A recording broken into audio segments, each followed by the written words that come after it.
मी अशीच आहे, मेरी जीभ लपलपाई, मला चोऱ्या करायच्या. मी विशालला डे 1 पासून सांगितलं होतं, की अनुश्री असं करणार आहे. हं. आणि हे विशालला पण माहिती होतं, कारण की विशाल इतका लहान नाहीये.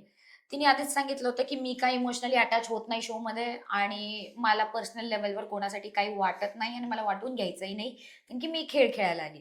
फेअर इनफ तिच्या बाजूने. पण मला असं वाटतं, की तिला मग डे 1 ला स्टोरीत नव्हतं घ्यायला पाहिजे. कारण की ती नसती ना, तर 3 लोकं तर 3 लोकं, पण मे बी ते स्ट्राँगली कनेक्टेड असते, एकमेकांशी अटॅच असते. कारण रोशन दादाला इतकी चुगली वगैरे दाखवून सुद्धा तो फुटला नाही, कारण की त्याला एक ट्रस्ट फॅक्टर होता आमच्यामध्ये, की जे काय होतंय ते आपल्या सगळ्यांच्या फायद्यासाठीच होतंय. अनुश्रीने गेम बघून उगीच तिचं एक मला मुलगी म्हणून चांगली आहे, मैत्रीण म्हणून चांगली होती. पण तिचा गेम डे 1 पासून हाच होता, की जो प्रवाह चालू आहे, त्याच्या उलट्या दिशेने जायचं. तिचा अख्खा गेमच तो होता.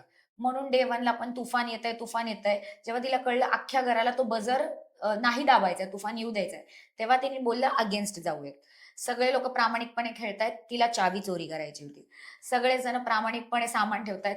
मी अशीच आहे, मेरी जीभ लपलपाई, मला चोऱ्या करायच्या आहेत. सो तिचं असंच होतं, की घराच्या अगेन्स्ट जाणं, हा तिचा गेम होता. सो आम्हाला माहिती होतं ही एका दिवशी करणार आहे. पण एका पॉइंटला असं झालं होतं ना, मी, विशाल आणि रोशन दादा आम्ही तिघे पण तिला इमोशनली अटॅच झालो होतो हं. आणि ती आमचा वापर करून घेत होती.